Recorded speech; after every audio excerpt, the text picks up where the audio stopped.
हमारे चैनल को सब्सक्राइब करें और बेल आइकन दबाएं। नमस्कार, आदाब। क्राइम पेट्रोल सतर्क के आज के इस एपिसोड में मैं अनूप सोनी आप सबका स्वागत करता हूं। हाईकोर्ट ने हमारी अपील नामंजूर कर दी तो क्या हुआ? हम सुप्रीम कोर्ट तक जाएंगे और उसके बाद भी अगर जरूरत पड़ी तो राष्ट्रपति तक जाएंगे। लेकिन इस दरिंदे नईम भट्ट को मैं जेल में नहीं, फांसी के तख्ते पर देखना चाहता हूं, जिसने मेरी शौविक जी, मैं आपके गुस्से को समझ सकता हूं। देखिए, ये तभी पॉसिबल है जब सुप्रीम कोर्ट हमारे केस को rarest of the rare case में काउंट कर ले। इसलिए तो मैं कल सेंट्रल जेल जा रहा हूं। हमें कोर्ट में इतना साबित करना है कि नईम भट्ट को अपने किए का बिल्कुल भी पछतावा नहीं है। जेल अथॉरिटीज और वहां के कैदियों से मैं सारी इंफॉर्मेशन कलेक्ट कर लूंगा। You don't worry, Naeem Bhatt jail से सीधा फांसी के तख्ते पे जाएगा।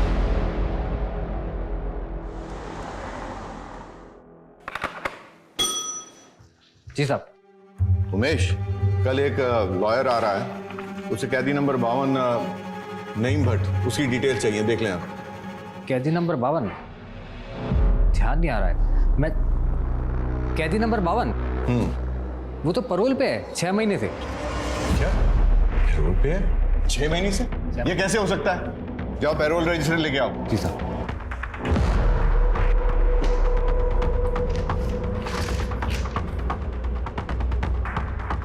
7 दिसंबर 2018 पैरोल पे कैसे हो सकता है ये? अब क्या करें साहब?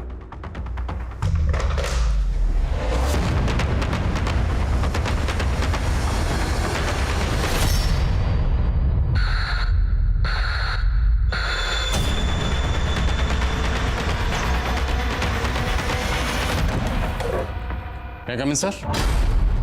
आओ, खड़ा हो। क्या है सर? जय हिंद। तो मैं तुम्हारा एक केस स्टडी कर रहा था। तुम्हारा पुराना केस फिर से रीओपन करने की नौबत आ गई है। कौन सा केस सर? ये उस वक्त का केस है जब तुम पीएसआई हुआ करते थे। ये भट्ट बहुत शातिर मुजरिम है सर। अगर इसके इस तरह फरार होने की खबर बाहर आई तो डिपार्टमेंट की काफी बदनामी हो सकती है। It's a very delicate matter और ये केस तुमसे बेहतर कोई हैंडल नहीं कर सकता। ये भट्ट कश्मीर का रहने वाला था। आई थिंक ये भागकर वहीं गया होगा। हाँ, मुझे भी ऐसा लगता है। लेकिन अगर उसे जरा भी भनक लगी कि हम उसे ढूंढने की कोशिश कर रहे हैं तो वो बॉर्डर पार करके उस पार चला जा सकता है। और अगर उसने ऐसा किया तो उसे पकड़ना नामुमकिन हो जाएगा। हमें बहुत एहतियात बरतनी होगी और एक एक कदम फूंक फूंक के रखना होगा। राइट। और कश्मीर की हालत तो तुम्हें पता है। फिर भी हमने पिछले हफ्ते लोकल पुलिस की मदद से एक ऑपरेशन लॉन्च किया था और उसमें तुम्हारा जूनियर अमर दीक्षित भी शामिल था। सर? हाँ अमर, मैं भी तुम्हारी उस कश्मीर वाली केस के बारे में बात कर रहा था। Will you please brief him? Yes sir. तकरीबन एक हफ्ते पहले हमने लोकल पुलिस की इंफॉर्मेशन से एक घर पे रेड किया था। उतरो जल्दी। कौन सा घर है जनाब? ये और तुम लोग यही रुको, मैं आगे जाता हूँ, मुझे बैकअप देना। हम एक और गलत मूव अफोर्ड नहीं कर सकते और ज्यादा दिन तक परोल से फरार कैदी की खबर को दबा भी नहीं सकते। अगर हमने क्विक रिजल्ट्स नहीं दिए तो ये केस सेंट्रल एजेंसी को सौंप दिया जाएगा। उसकी नौबत नहीं आएगी सर। मैं अभी इसी वक्त इस केस पर लग जाता हूँ। बट सर, मेरी एक रिक्वेस्ट है। बोलो। इस मिशन के लिए टीम मैच चुन। Okay, thank you sir. और सर, एक रिक्वेस्ट और है, मुझे इस केस में फ्री हैंड चाहिए। Okay, I fully support you. लेकिन एक बात है, जस्ट सी टू इट कि भट्ट बॉर्डर पार न कर पाए। I want him behind the bars at any cost. Crime petrol का हमेशा से यही मकसद रहा है कि लोगों में अपराध के खिलाफ सतर्कता बढ़े। लेकिन कुछ ऐसे केसेस होते हैं जो ना सिर्फ जनता के लिए बल्कि कानून और व्यवस्था के लिए भी सबक बन जाते हैं। आज का ये केस उन गिने चुने केसेस में से एक है जिसने सरकार को कई सालों से चले आ रहे 2 कानूनी प्रावधानों में बदलाव लाने पर मजबूर कर दिया। नियम कानून में मौजूद उन खामियों को उजागर किया जिनका फायदा उठाकर शातिर खिलाड़ी कानून से लुका छिपी का खेल खेलते थे। मिस्टर मेहता, सेटलमेंट करना ही सही रहेगा। मैं सामने वाली पार्टी से कह करके 15 लाख तक का कंपनसेशन करवा सकती हूँ, लेकिन इससे ज़्यादा पॉसिबल नहीं है। ओके। हाय मिस पायल। आप कौन? जी मैं वो हूँ जिनसे आप यहाँ मिलने आए हैं। Abhijit. Right. Nice meeting you. तो क्या फैसला किया आपके क्लाइंट ने? कंपनसेशन के बारे में। देखिए कंपनसेशन में जो है आपको 20 लाख। मेरे क्लाइंट कंपनसेशन में 20 लाख देने को तैयार है। आउट ऑफ कोर्ट सेटलमेंट कर लेते हैं, क्यों मिस्टर मेहता? ओके। आइए, हाथ मिलाइए। मिस्टर मेहता, एग्रीमेंट के कुछ टर्म्स है, एक बार आप पढ़ लीजिए और इसके लास्ट पेज में आपका साइन चाहिए होगा। पिछले 6 महीने से इस नईम भट्ट को किसी ने नहीं देखा, तो पूरे चांसेस हैं कि इसने अपना नाम, हुलिया सब कुछ बदल लिया होगा। बहुत शातिर। ऐसे शातिर मुजरिम मैंने अपने करियर में बहुत कम देखे हैं, जिन्हें ना सजा का खौफ है ना गुनाह का कोई पछतावा। पर ऐसा शातिर मुजरिम पैरोल जम करके बाहर आज़ाद घूम रहा है, ये सोच कर ही मुझे गुस्सा आता। सर, ये नईम भट्ट जिस जेल में बंद था, वहाँ से इसके बारे में कोई इन्फॉर्मेशन मिल सकती है क्या? क्योंकि उस जेल में कोई तो ऐसा होगा जो इसका दोस्त बना होगा। पक्का होगा, क्योंकि नईम भट्ट दोस्त बनाने में माहिर है। मिस पायल, हैप्पी? आपकी सोच से ज़्यादा कंपनसेशन दिलवाया मैंने। लेकिन क्यों? अपने क्लाइंट का नुकसान क्यों? केस तो आपका भी स्ट्रांग था। लेकिन क्या है, सच आपके साथ था और क्लाइंट से ज़्यादा सच की फिक्र करने की आदत है मेरी। वाह, इम्प्रेसिव। ठीक है, मिलते हैं कभी। कल मिले कॉफ़ी पे, अगर आप फ्री है तो। So fast? नहीं, इफ़ यू डोंट वांट, हम कभी भी, आप जब आप फ्री हो तो, ऐसा जब आप। No no, I like it. मिलते हैं कल। श्योर। साहब, मैं मानता हूं कि मैं और भट्ट एक ही सेल में 1 साल से थे। हाँ, थोड़ी बहुत दोस्ती थी उससे, पर वो अपने ही ख्यालों में खोया रहता था। अच्छा, कभी बातचीत में उसने बताया कि पैरोल पर छूटने के बाद वो कहाँ जाएगा? कश्मीर जाएगा या कहीं और? वादियों में जाने की बात वो अक्सर करता था। हाँ साहब, एक आध बार उसने बताया था कि उसके कुछ रिश्तेदार रहते हैं उस पार। उस पार? तुम भी सेंट पीटर कॉलेज से पढ़े हो? मुझे तो कभी कॉलेज में दिखे ही नहीं तुम। तो क्या है ना, क्लास में कम, अपनी गर्लफ्रेंड के ख्यालों में जाता रहता था। क्या नाम था? बताओ ना। तुम्हें क्या बताऊं, अपनी गर्लफ्रेंड को नहीं पता आज तक। अच्छा, मतलब दैट साइलेंट लवर टाइप। तुम फट्टू हो क्या? जाओ जाके प्रपोज करो। पक्का? पक्का। आज तो प्रपोज करना ही पड़ेगा। तो लॉयर पायल, मेरे दिल का केस तुम्हारी प्यार की अदालत में रख रहा हूँ। प्लीज मुझे अपने साथ उम्र कैद की सजा सुना दो। सर, ये नईम भट्ट कठुआ का रहने वाला है और इसके कुछ रिलेटिव्स पुंछ के आसपास के एरिया में भी हैं, जो कि पाकिस्तान बॉर्डर के काफ़ी नज़दीक है। लोकल पुलिस से बात की है मैंने सर, पर मुझे लगता नहीं कि वो लोग कुछ ज़्यादा मदद करेंगे। पिछली बार हम लोग गए थे तो लोकल लोगों ने पता किया था। इससे कुछ बातें साफ हैं। नईम भट्ट का नेटवर्क काफ़ी स्ट्रांग है, इसलिए उसे तुम लोगों के आने की खबर पहले से मिल गई। और दूसरी ये कि वहाँ के लोकल लोग नईम भट्ट को बेगुनाह समझते हैं, इसलिए उन लोगों ने पथराव किया। तो इस नईम भट्ट को हम पकड़ेंगे कैसे? पकड़ेंगे, और ज़रूर पकड़ेंगे। भेड़ों के झुंड में घुसने के लिए अगर भेड़ बनना पड़ा तो बनेंगे, और पूरी तैयारी के साथ।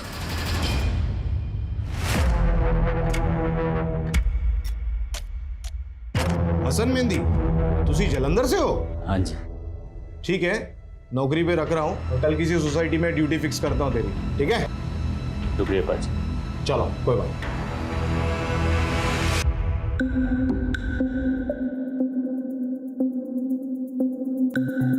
तो क्या चुनाव? मैं चुना असलम। वेल सयोर। बात को गुलफाम साहब, आपने इतने कम वक्त में हम सबको इतनी अच्छी कश्मीरी सिखा दी, बहुत शुक्रिया। अब गुलफाम साहब, अब इनकी ज़बान का मसला तो हल हो गया, ज़बान से कश्मीरी बन गए। अब मसला है लिबास का, लिबास का भी इंतज़ाम करना है। आज ऑफिस में जाओ। सॉरी पायल, पर मुझे तो जाना पड़ेगा ना। क्या है कि दुबई का प्लान तुम्हारा पोस्टपोन हुआ है, मेरा नहीं। मेरा तो ऑफिस चालू है ना, और क्लाइंट को क्या बोल के मना करूँ यार? लॉयर साहब, आप हमारे लिए झूठ नहीं बोल सकते। हाँ मैडम, लॉयर हूँ, लायर नहीं। और तुम शायद भूल रही हो, तुम्हारी जो छोटी बहन निशा, जिसके एग्ज़ाम के वजह से हमारी शादी मार्च में ना होके दिसंबर में हो रही। तो अगर हमारी शादी अभी तक हो चुकी होती तो हम दुबई में सेटल हो चुके होते और हनीमून की तैयारी कर रहे होते, नहीं? तो थैंक्स टू योर बहन, bye bye, see you, bye.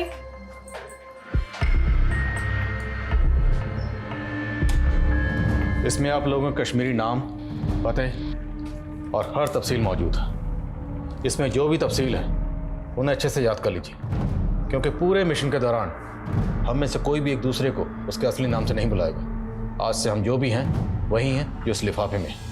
और अगर कोई ज़रूरी बात करनी है तो हम एक दूसरे को गुलफाम साहब के जरिए पैगाम भिजवाएंगे। साहब, गुलफाम साहब, आप कश्मीर में अपना खबरी नेटवर्क एक्टिव कर रहे हैं ना? जी जनाब। तो बस तैयार हैं हम लोग जन्नत के सफ़र के लिए, और जन्नत में छुपे उस शैतान को पकड़कर यहाँ लाने के लिए, वो भी जल्द से जल्द। इससे पहले कि वह शैतान किसी और मासूम को अपना निशाना बनाए, हमें गर्दन से घसीट कर उसे यहाँ लाना है।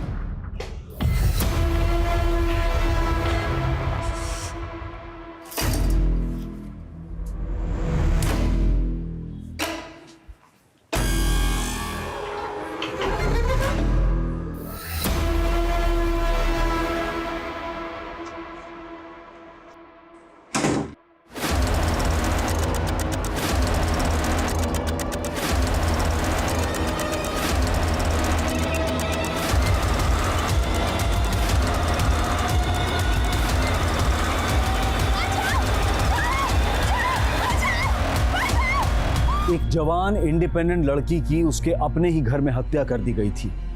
सुबह की पहली किरण आते ही पूरा शहर दहशत से कांप उठने वाला था। पढ़ाई या नौकरी के लिए अकेले रहने वाली महिलाओं की सुरक्षा एक चर्चा का विषय बनने वाली थी। लेकिन सोचने वाली बात यह भी है कि एक पॉश सोसाइटी में अपने घर की चार दीवारी में अगर कोई महफूज नहीं है तो फिर वो कहां है?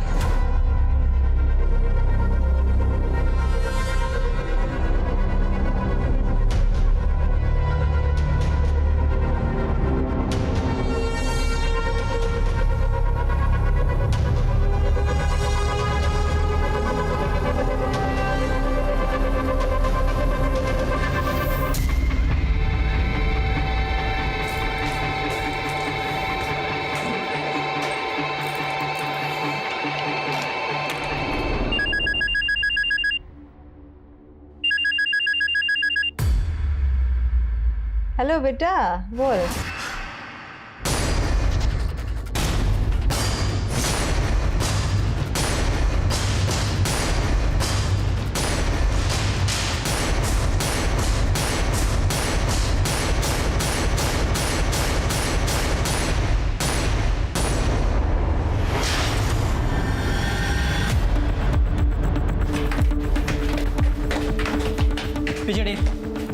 पिछड़ी अपने।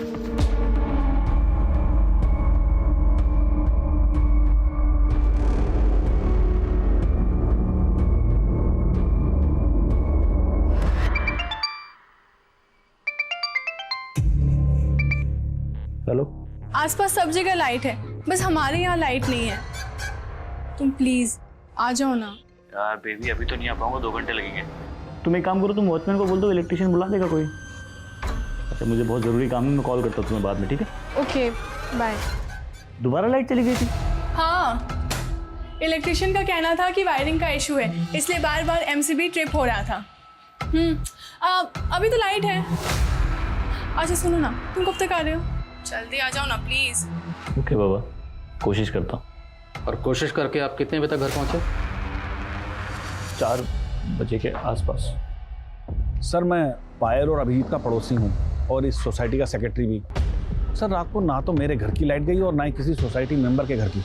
हमने इलेक्ट्रिसिटी बोर्ड भी चेक किया, वहाँ से भी कोई छेड़छाड़ नहीं हुई। सर, मुझे यकीन नहीं होता कि हमारी सोसाइटी में भी ये सब हो सकता है। अच्छा, ये पायल और इसके पति के रिश्ते कैसे थे? सर, इन दोनों के रिश्ते तो बहुत अच्छे थे, लेकिन अभिजीत और पायल ने अभी शादी नहीं की थी। दोनों लिविंग में रहते थे। अब एक बात है साहब, घर में जो भी दाखिल हुआ उसके लिए या तो पायल ने दरवाज़ा खोला या फिर उसके पास घर की चाबी पहले से मौजूद। दोनों लिव इन रिलेशनशिप में रहते थे। हो सकता है अभिजीत शादी ना करना चाहते, लेकिन पायल मान ना रही, वो शादी करना चाहती है। सर, अभिजीत खुद वकील, फिर भी उसने क्राइम सीन पे जगह जगह चीज़ों को टच किया। अब ये सब उसने जानबूझ के किया या उससे अनजाने में हुआ, ये कुछ समझ नहीं आ रहा सर। कॉल रिकॉर्ड ने बुलाओ वकील साहब को, और बिल्डिंग का सीसीटीवी अरेंज हो। जी सर।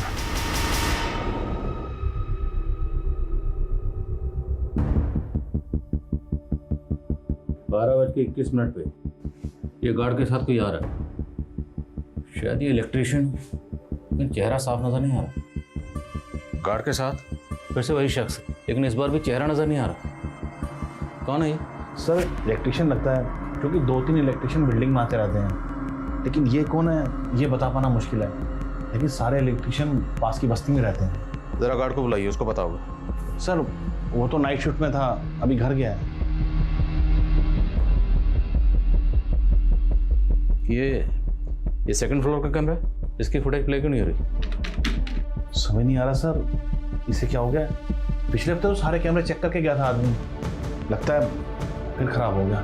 शायद खराब हुआ नहीं है, खराब किया गया। जितने भी इलेक्ट्रिशियन यहाँ पे आते हैं सबका एड्रेस दीजिए और मुझे पूरी रात की फुटेज चाहिए। जी सर। नहीं साहब, मैंने गया था कल रात को। सच बोल रहा है ना? बिल्कुल सच बोल रहा हूँ साहब। मैं जीवन ज्योति बिल्डिंग में जाता हूँ इलेक्ट्रिशियन का काम करने के लिए, लेकिन कल रात को नहीं गया मैं। हाँ सर, कल 2 बार गया था जीवन ज्योति सोसाइटी, और 203 वाली मैडम के घर की लाइट चली गई थी। यहाँ तो सब ठीक है मैडम, मैं नीचे एक बार मेन स्विच देख के आता हूँ। 203 ना? अरे यार ये एमसीबी ड्रिप हुआ है यार। लाइट आ गई ना मैडम? हाँ भैया। अरे मैडम वो कुछ था नहीं, मेन स्विच का एमसीबी ट्रिप हो गया था, तो अभी ठीक कर दिया है, कोई प्रॉब्लम नहीं है। Okay, thank you. लेकिन आधे घंटे बाद गार्ड का फिर से फोन आया, तो जाके देखा तो एमसीबी ट्रिप हुई थी, उसको ठीक किया और फिर मैडम को बताया आप एक काम करो, कल तक के लिए ना एसी और गीजर मत चलाना, कल आके मैं पूरी वायरिंग चेक कर लेता हूँ। ठीक है? ठीक है भैया। ठीक। फिर मैं घर आ गया साहब। तेरे उंगली पे क्या हुआ? सब चोट लग गई थी। कब? कल। कैसे? सब भाजी काटते समय। जब तुम बिल्डिंग से बाहर आए थे तो निकलते हुए किसने देखा था? हाँ साहब, वो देखा था ना, गार्ड अहमद ने देखा था। सब उसके पास मेरा 500 रुपया उधार है साहब, दे नहीं रहा है। आप लोग बोल देंगे तो दे देगा साहब वो। देख, अगर मुझे बाद में पता चला कि तुमने कुछ झूठ बोला था या छुपाया था, तो एक बात याद रखना, मैं बत्ती गुल नहीं करूँगा, पूरा फ्यूज उड़ा दूंगा। शहर छोड़ के कहीं मत जाना, समझ गए?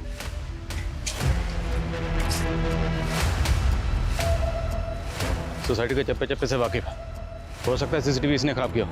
कॉल रिकॉर्ड्स निकलवाओ इसको।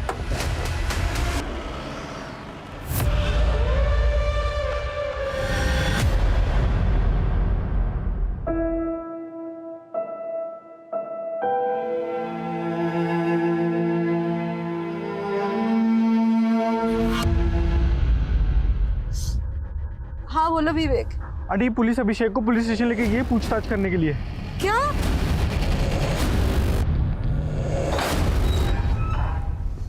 तो वकील साहब, प्लानिंग तो बड़ी तगड़ी की। पहले देर रात तक ऑफिस में रुकने का बहाना किया, फिर चुपके से आके पायल का मर्डर किया, उसके बाद माँ को फोन किया, दोस्त को फोन किया, और उसके बाद बुलाया हमें। ये क्या बोल रहे हैं सर आप? पायल जिंदगी थी मेरी, मैं क्यों मारूंगा उसे? यही पूछने के लिए तो बुलाया कि क्यों मारा उसे। और ये एक्टिंग मत करो, एक्टर नहीं वकील, फिर भी क्राइम सीन को जानबूझकर टेम्पर किया। क्यों? सर मैंने जानबूझ के कुछ नहीं किया। तो पायल के साथ ये सब हो रहा था तो मैं ऑफिस में था। आप ऑफिस का रिकॉर्ड उठा के देख लीजिए। कुछ चेक करने की जरूरत नहीं है, मैं 100% श्योर हूं कि आप ऑफिस में ही होंगे, ये मेंशन होगा वहां पे। वकील जो तगड़ी प्लानिंग तो की होगी।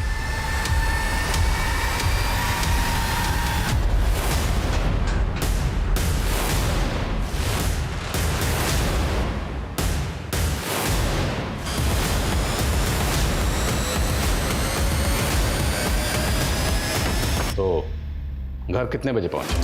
सर कितनी बार बोल चुका हूं मैं आपसे, 4 बजे के आसपास। तो 4 बजे के आसपास जब आप अपने घर पहुंचे तो एंट्रेंस पे जो सीसीटीवी कैमरा लगा हुआ है, तो उसमें आपकी गाड़ी आते हुए नजर क्यों नहीं आ रही? गेट नंबर 2 से आए। एग्जैक्टली 2 नंबर गेट से। क्यों? क्योंकि आपको पहले से पता था कि 2 नंबर का सीसीटीवी खराब है। मुझे कैसे पता होगा सर? कोइंसिडेंस हो सकता है। कोइंसिडेंस? जिस गेट से आप एंटर हुए वहाँ का सीसीटीवी खराब, जिस लॉबी में गए वहाँ का सीसीटीवी खराब, जिस फ्लोर पे आप रहते हो वहाँ का सीसीटीवी खराब, और बाकी बिल्डिंग के तमाम सीसीटीवी चल रहे हैं। वकील साहब, इसे कोइंसिडेंस नहीं, इसे कहते हैं प्लानिंग। कैसे समझाऊं सर आपको? मैंने कोई प्लानिंग नहीं की।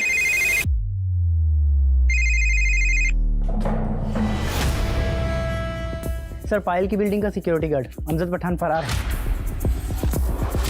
जिस सिक्योरिटी एजेंसी ने अहमद पठान को हायर किया था वहां से उसकी पूरी डिटेल्स निकलो।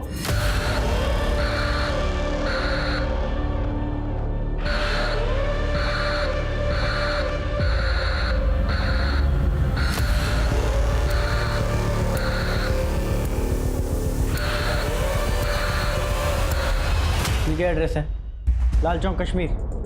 बस कोई एड्रेस प्रूफ नहीं लिया, ऐसी जॉब पे रख लिया। कौन है अहमद पठान? मैं किसी अहमद पठान को नहीं जानता। आप बाहर क्यों है सर? अहमद पठान 1 साल से तुम्हारी बिल्डिंग का वॉचमैन था और तुम्हें याद नहीं? हाँ सॉरी, आपने अचानक पूछा तो दिमाग से निकल गया।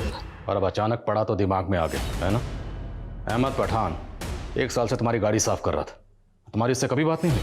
अब कहना क्या चाहते हैं? साफ साफ कहिए।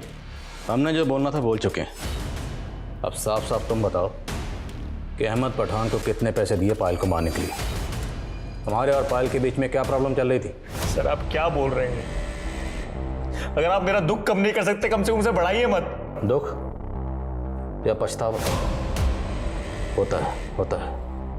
जब कोई पहला जुर्म करता है तो उसे बहुत पछतावा होता है, उसका ज़मीर उसे बहुत कोसता है, जैसे तुम्हारा ज़मीर इस वक्त तुम्हें कोस रहा है। लेकिन इसका एक इलाज है, अगर जुर्म करने वाला अपना जुर्म कबूल कर ले तो उसे सुकून मिलता है, राहत मिलती है। अगर तुम भी अपना जुर्म कबूल कर लोगे तो तुम्हें भी राहत मिलेगी, सुकून मिलेगा।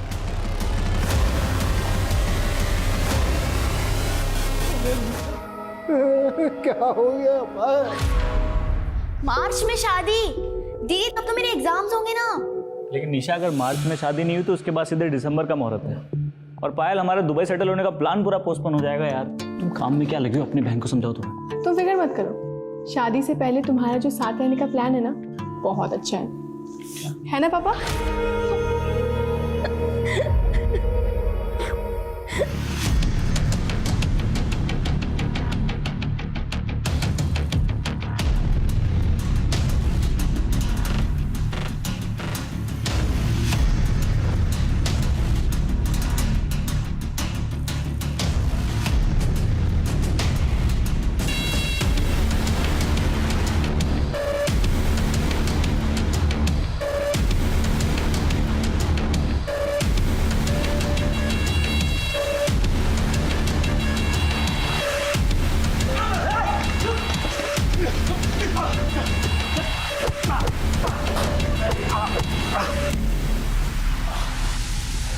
अहमद पठान, अभी तो सिर्फ तेरी टांगे तोड़ी, अगर सच नहीं बोलना तो पूरे जिस्म की हड्डी पसली एक कर देंगे। मारना है तो उसे मारो जनाब, जिसके कहने पर मैंने उस लौंडिया को मारा। किसके कहने पर? अभिजीत। पठान के बयान ने पायल और अभिजीत की लव स्टोरी को हेट स्टोरी का एंगल दे दिया था। क्या पठान सच बोल रहा था? क्या अभिजीत ही पायल की हत्या का मास्टरमाइंड था? अगर ये सच था तो ऐसा क्या हुआ था पायल और अभिजीत के बीच जो इस जुर्म का मकसद बना? और अगर पठान झूठ बोल रहा था तो क्या वजह थी पायल को इतनी बेरहमी से मारने की? और पठान क्यों अभिजीत को फंसाना चाहता था? दावे के साथ अभी कुछ भी कहना मुश्किल था, लेकिन जो दिखाई दे रहा था हकीकत उससे कहीं ज्यादा गहरी थी। कई चौंका देने वाले खुलासे अभी होने बाकी थे। एक तरफ पायल की मौत की गुत्थी उलझती जा रही थी और वहीं दूसरी तरफ नईम भट्ट की तलाश में पुलिस कश्मीर की वादियों में भटक रही थी।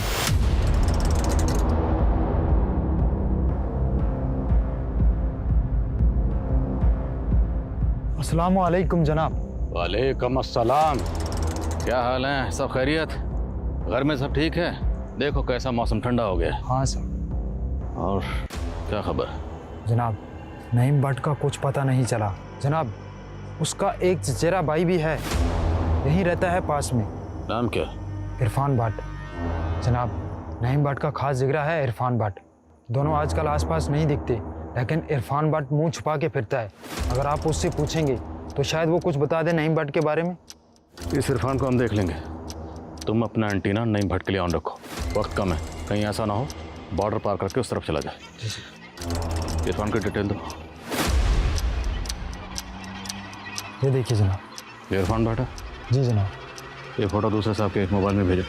ओके जनाब। अच्छा मैं चलता हूँ मैं। आजा विवेक। कहाँ जा रहा है बेटा तू? ऑफिस जा रहा हूँ ना। ऑफिस? अभी अभी तो आया तू ऑफिस से 5 मिनट पहले। अच्छा। हाँ सुनो, मैं क्या बोल रही हूँ बेटा?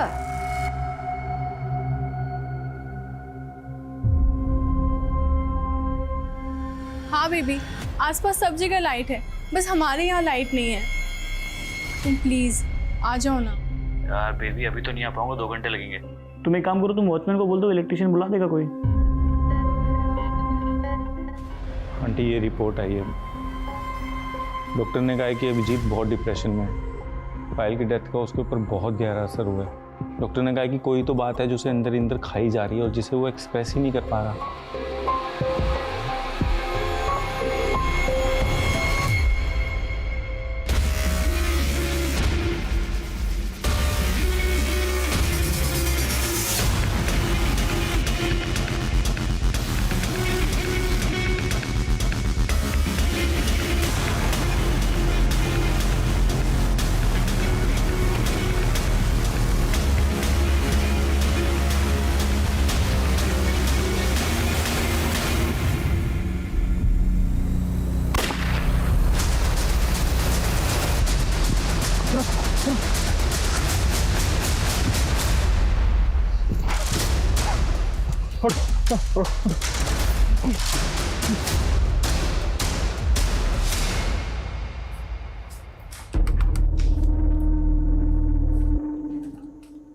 कहाँ गया था बेटा तू?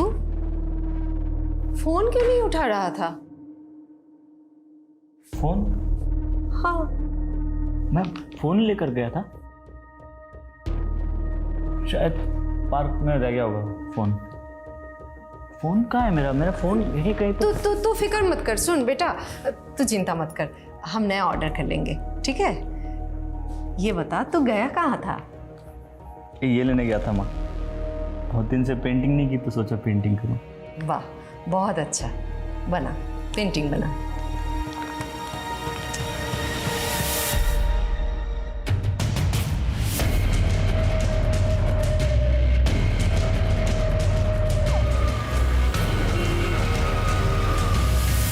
क्या हुआ अभिजीत को? कैसी तबीयत अब? मेरी बात हुई है अंकल डॉक्टर से अभी। उसे इन्फ्लेमेटरी ब्रेन डिसीज हुआ है। उसकी मेंटली हालत बहुत नाजुक है अंकल।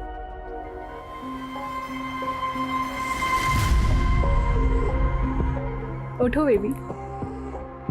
ऑफिस नहीं जाना तुम्हें? नहीं। कितने लेजी हो गए हो तुम? नहीं मुझे उठना है, नहीं तुमसे दूर जाना। सुबह सुबह बहुत रोमांटिक हो गए थे। तुम मेरी लाइफ का वो ब्यूटीफुल ड्रीम जिसे मैं कभी भूलना नहीं चाहता। I will never leave. Court ने अहमद पठान को पायल की हत्या के लिए सजा सुनाई। ये बात साबित हो चुकी है कि अहमद पठान ने ही पायल की निर्दयता से हत्या की है, लेकिन अदालत प्रोसिक्यूटर की इस बात से बिल्कुल सहमत नहीं है कि इस केस को रेयरेस्ट ऑफ रेयर केस में गिना जाए। अहमद पठान का जुर्म बेवजह नहीं था, क्योंकि उस रात पायल ने छोटे कपड़े पहने हुए थे, जिसे देखकर अहमद प्रोवोक्ड हुआ और उसने रेप अटेम्प्ट करके उसका मर्डर कर दिया। इस केस के लिए अकेले अहमद जिम्मेदार नहीं है, इसलिए अदालत उसे उम्र कैद की सजा सुनाती है। कोर्ट की टिप्पणी और फैसला लोगों को नागवार गुजरा और सेशन कोर्ट के फैसले से असंतुष्ट पायल के परिवार ने इस फैसले को हाई कोर्ट में चैलेंज किया। लेकिन फिर से जज द्वारा यही कमेंट किया गया कि लड़की ने शॉर्ट्स पहने थे, जिससे प्रवोक होकर मुजरिम ने रेप अटेम्प्ट किया और पायल की हत्या हुई। जज के कमेंट पर कई बुद्धिजीवियों ने तीखी प्रतिक्रिया दी, पर कुछ ही दिनों बाद मानो सब इस केस को भूल गए। लेकिन ये केस अभी खत्म नहीं हुआ था। ये केस एक मिसाल बनने वाला था। इस केस में कुछ ऐसा होने वाला था जो सरकार को फिर से कानून में संशोधन के लिए मजबूर करने वाला था। अहमद पठान, तो तुम्हारी माँ का ट्रीटमेंट चल रहा है।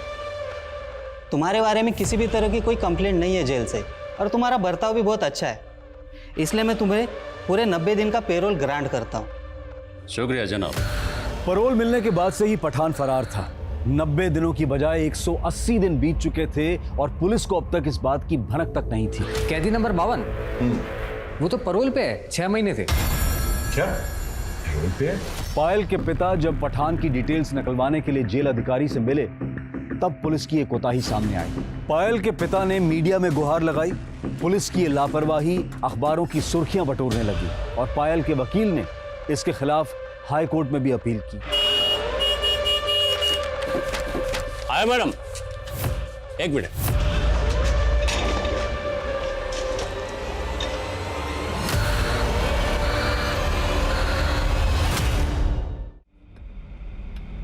माफ़ करना जनाब, पिछली बार मेरी गलत इन्फॉर्मेशन की वजह से आपकी जान खतरे में पड़ गई थी, लेकिन उस गोली पर इरफान भट्ट का नाम लिखा था। इरफान भट्ट? हाँ जनाब, सब पता किया मैंने। इरफान भट्ट के कितने दोस्त हैं, कितने दुश्मन हैं, उसमें हमें कोई दिलचस्पी नहीं है। यहाँ पे हम नईम भट्ट के लिए आए। ये देखिए, 2 दिन पहले ही शिफ्ट हुआ है जनाब, नाम बदल कर काम कर रहा है। आजकल कहाँ है? बारामूला में जनाब। बारामूला?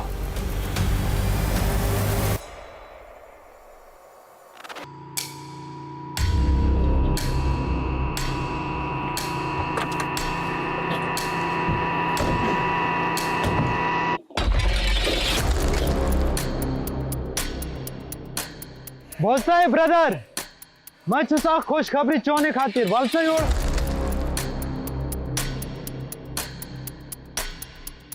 हाँ बोलो, क्या काम है हमारे लिए? वलसायु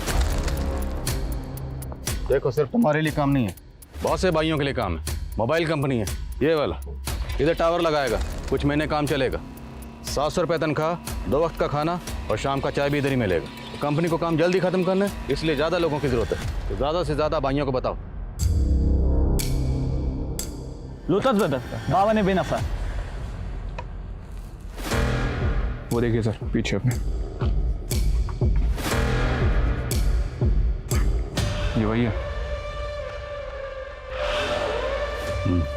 वही पकड़ लें इसको। अब आए हैं तो इसको लेकर तो जाएंगे, बस थोड़ा सब्र करो। वालसा युर है ब्रदर, वालसा युर। मैं छुसा खुशखबरी चोने खातिर तो छुपाए, ये जो मोबाइल टावर कंपनी है हमारी किस्मत बदलने वाली है, इसीलिए ये हमको पर डे का 2000 दे रही है।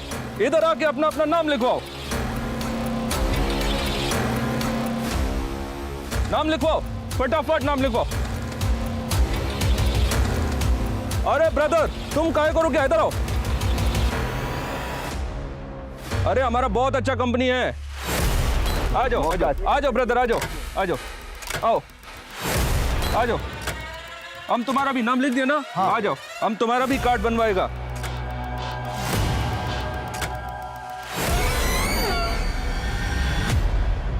तुमको अच्छा पगार मिलेगा। ये अच्छा कार है ब्रदर, ठंडी बहुत हो रहा है, बैठो गाड़ी में, बैठो फटाफट।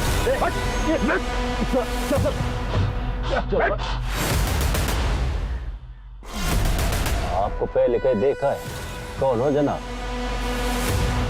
और सदैव नईम भट्ट और अहमद पठान।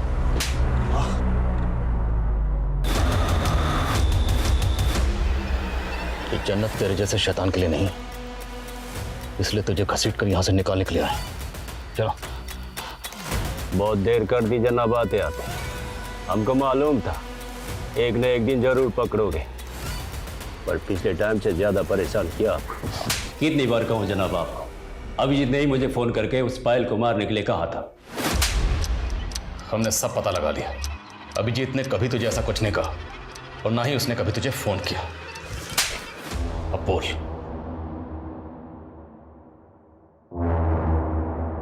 तो पता चल गया जनाब आपको। हमने सोचा हम अकेला क्यों फंसे, इसलिए उस मजनू को भी ले फंसा। सबसे पहले मैंने सीसीटीवी का वायर काटा। उस दिन अभिजीत देर रात तक नहीं लौटा था जनाब, अच्छा मौका था। फिर मैंने मैडम के घर का मेन स्विच ऑफ किया और मैडम का फ़ोन का वेट करने लगा। हेलो, मैं 203 से बोल रही हूँ। मेरे घर की लाइट चली गई है, आप किसी इलेक्ट्रिशियन को बुला देंगे क्या?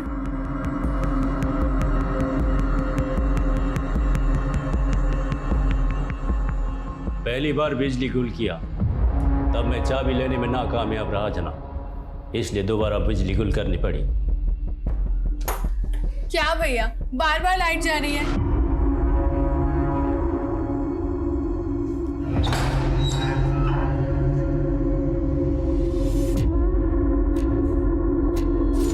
जब कहाँ छुपा है? तीसरे माले में।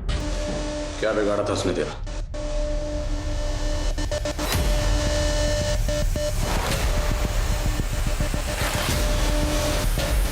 ओ भैया, नजर अपनी ना गेट पे रखिए। आपको गलत फहमी होगी मैम। देखो, जुबान मत लड़ा, बदतमीज कहीं के। थोड़ा सा उसके बदन को देख लिया तो इसका बदन घिस गया। एक औरत होकर आदमी को सुनाती है। उसकी बातें अंगार की तरह चुप रही थी, इसलिए हमने तय कर लिया कि हम उसके गुरूर को तोड़ के रहेगा।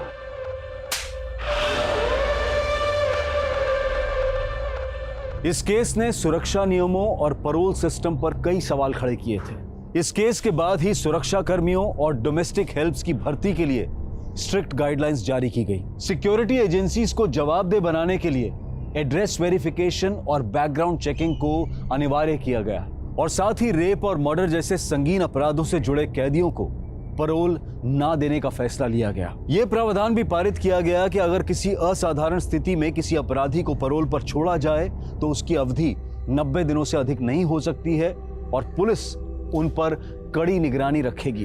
पायल के परिवार को अपनी बेटी की कमी हमेशा खलेगी, पर शायद उन्हें इस बात की तसल्ली भी होगी कि पायल का केस वो जरिया बना जिसने सुरक्षा के नियमों में मौजूद खामियों को उजागर किया और उनमें परिवर्तन भी लाया। अब मैं अनूप सोनी आपसे विदा लेता हूं। फिर मुलाकात होगी क्राइम पेट्रोल सतर्क में एक और नए केस के साथ। तब तक अपना और अपने परिवार का ख्याल रखें, सतर्क रहें, सुरक्षित रहें और देखते रहें क्राइम पेट्रोल सतर्क। जय Hind. For more updates, subscribe to our channel, click the show links and enjoy watching the videos.